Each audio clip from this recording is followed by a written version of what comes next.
이번 책은 알렉산더 엘더의 심리투자 법칙입니다. 옮기니는 신가을입니다. 이 책은 518페이지 정도의 두꺼운 책인데요. 앞부분의 심리 부분은 이해가 잘 되었는데요. 그 뒷부분의 차트 분석, 컴퓨터 분석, 그 외 지표들은 아직 저의 수준으로는 어려웠기 때문에 자신이 없는 부분은 빼고 그 개인 심리와 집단 심리 이 앞부분 이쪽을 북 리뷰를 해봤습니다. 이 저자 알렉산더 엘더가 직접 트레이딩을 하면서 익힌 경험과 그 다음에 정신과 분야에서 일하면서 겪은 것들과 함께 접목시켜서 설명을 해줍니다. 이 저자의 글의 어조가요 상당히 강한 편인 것 같아요. 이 저자가 얘기하려는 것은 그 시장을 읽고 스스로 관리하라는 건데요. 시장을 분석할 때는 상식적으로 생각을 하라는 건데요. 새로운 현상이 발생해 판단이 안 설 때는 일상생활과 비교해 보라는 것입니다. 예를 들어요.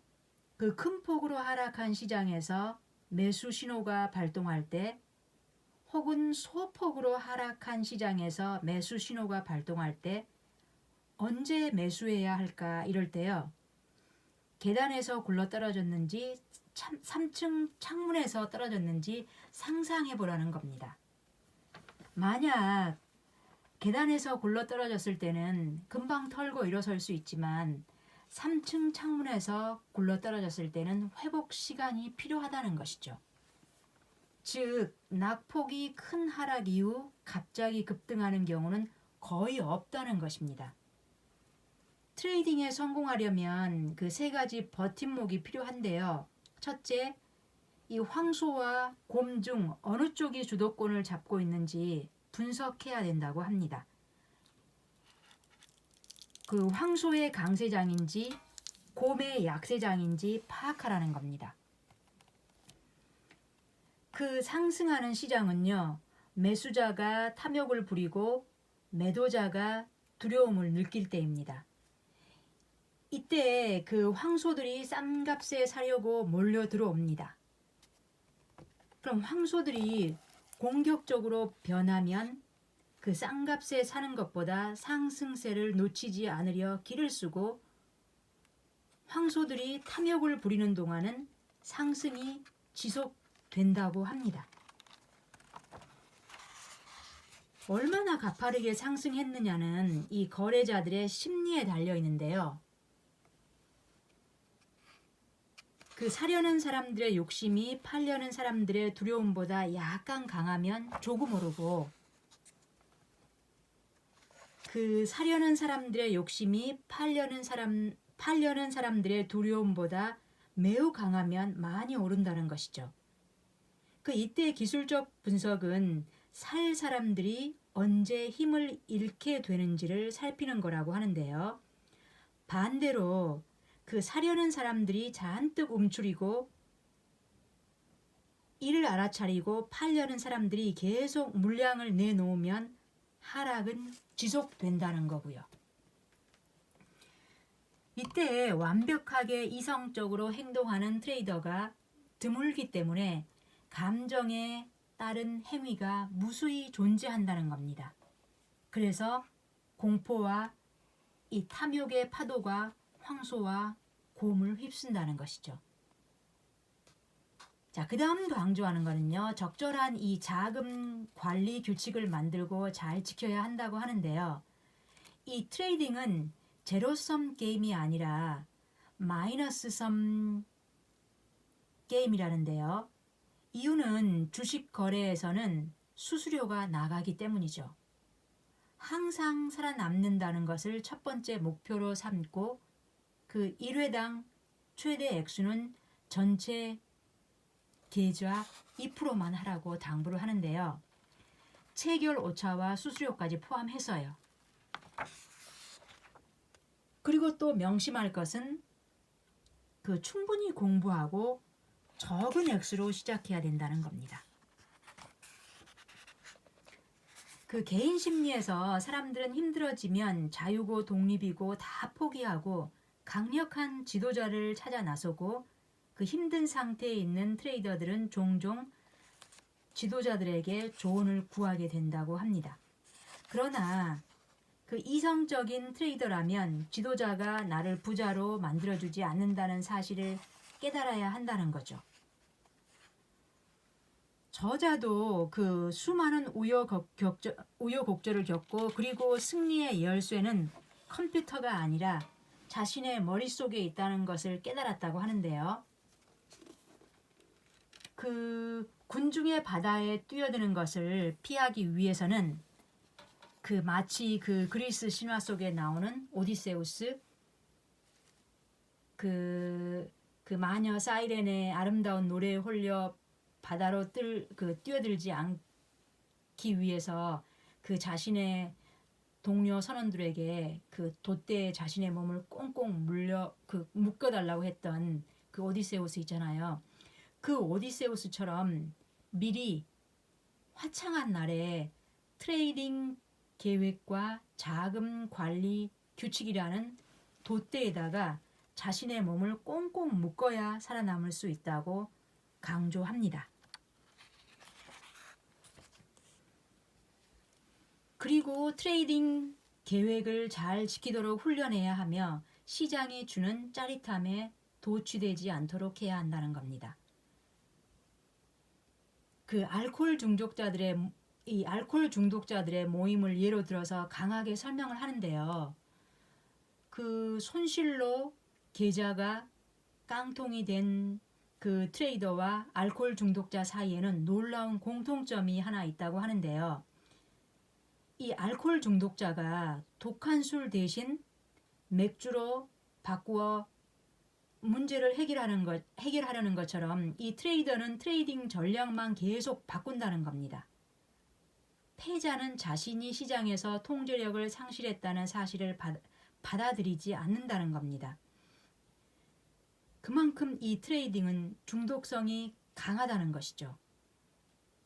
계속 그 돈을 벌면 아마추어들은 대개 천재가 된 듯한 착각에 들떠 자신이 대단한 사람이 된 듯한 기분에 한껏 들떠서 규칙을 마음대로 깨도 성공할 수 있으리라는 그 생각에 더욱 신이 나서 다시 수익을 올리려고 무분별하게 트레이딩을 하다가 벌어들인 그 수익을 토해내고 연이어 막대한 손실을 보고 그리고 시장에서 퇴출된다는 거죠. 이 저자는 여러 번에 걸쳐서 꼭 투자할 때마다 매매 일지를 자세히 쓸 것을 권유하거든요. 자신이 왜 샀는지 그리고 왜 팔았는지를 꼼꼼히 쓰고 여러 번 읽고 그 과거의 자기의 경험들을 계속 살피라고 얘기를 합니다. 그 문제는 트레이딩 기법이 아니라 생각에 있다는 것을 깨닫는 극소수만 살아남고 이들만이 성공할 수 있다는 것이죠. 이런 식으로요, 이 알렉산더 엘더는 여러 번 그 거듭거듭 이성적이기를 당부합니다. 그래서 더글라스는 덧붙이기를 이 트레이딩은 정신수양이라는 관점에서 접근하라고 하고요. 이 책의 저자 알렉산더 엘더의 이력이 참 흥미로웠었는데요.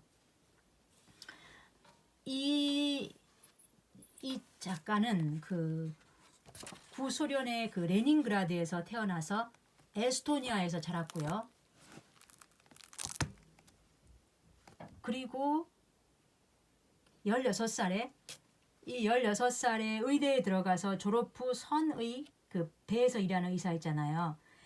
그 의사가 되어서 일을 하다가 그러다가 그가 탄 배가 아프리카 코트디부아르 수도 아비장에 정박하자 그때 배에서 탈출해서 미 대사관으로 피신을 합니다. 그를 뒤쫓는 선원들을 따돌리고 구사일생으로 피신하는 데 성공한 거죠. 그래서 미국으로 망명을 하는데 결국 성공을 하고요. 그때 자기 주머니에는 달랑 25달러 정도 있었는데 그 미 대사관에서 그 비행기표를 얻어주어 그 뉴욕에 도착하거든요. 그때 일가 부치 아는 이 하나 없었는데 그에게 이 신천지를 열어준 책이 한 권 있었는데요. 그 친구가 빌려준 그 주식 사는 법이란 책이었다고 하네요. 그래서 그 후로 주식시장에 대해서 열심히 공부했고요. 그리고 조금씩 경험을 하면서 주식 옵션 그 선물에 투자하고 있다고 하는데요. 이 책을 쓸 때는 그 트레이딩 때문에 너무 바빠서 사무실에는 한 일주일에 몇 번, 그것도 그 장이 끝난 오후에만 출근하고 있다고 합니다. 정신과 의사로 일하는 것도 좋지만 대부분의 그 시간을 주식시장에서 보낸다고 합니다. 그래서 이 저자는 자신의 경험에서 자신이 해보고 그리고 정신과 의사로 일하면서 그 두 가지를 접목해서 이성적이기를, 그리고 그 현재 장이 황소장인지 곰장인지, 그러니까 강세장인지 약세장인지 그런 파악을 스스로 할 것을 당부합니다. 그러면 이 저자가 그 성공적인 프로가 되기 위해 그 7가지 원칙을 주고 있는데요. 그 7가지 원칙을 한번 살펴보면요. 먼저 시장에서 오래 살아남겠다고 다짐하라. 앞으로 20년은 트레이더로 남아있을 것이라고 결심을 하라. 가능한 한 많이 배우고 그 전문가의 말에 항상 의문을 품어라. 그 다음에 탐욕으로 트레이딩에 성급하게 뛰어들지 말고 천천히 배워나가고 기회를 품은 채 기다려라. 그리고 시장을 분석하는 기법을 개발하라. A가 일어나면 B가 뒤따를 확률이 높다는 식으로 그 과거의 자료로 모든 것을 시험해보고 난 다음 진짜 돈으로 시험하라. 시장은 끊임없이 변한다. 그리고 5번째는 자금 관리 계획을 세우는데요. 첫 번째 목표가 오래 살아남을 것이고요. 2번째는 꾸준히 자본을 늘리는 것이고 그 다음 3번째가 목표 수익을 올린다는 것이죠. 목표 수익을 올린다는 것을 절대 첫 번째 목표로 세우지 말라고요. 그리고 그 어떤 트레이딩 시스템이든 트레이더 자신이 가장 취약한 부분이라는 거, 내 자신이 가장 취약한 부분이라는 거, 그것을 인식하고요. 그리고 마지막으로 승자와 패자는 생각하고 느끼고 행동하는 방식이 다르다. 자신의 내면을 들여다보고 환상을 버리고 낡은 사고방식과 행동방식, 낡은 자아를 완전히 바꾸고 거듭나야 한다. 변하는 건 힘들다. 그래도 프로가 되고자 한다면 성격까지 환골탈태해야 한다. 이렇게요. 네, 여기까지 들어주셔서 고맙습니다.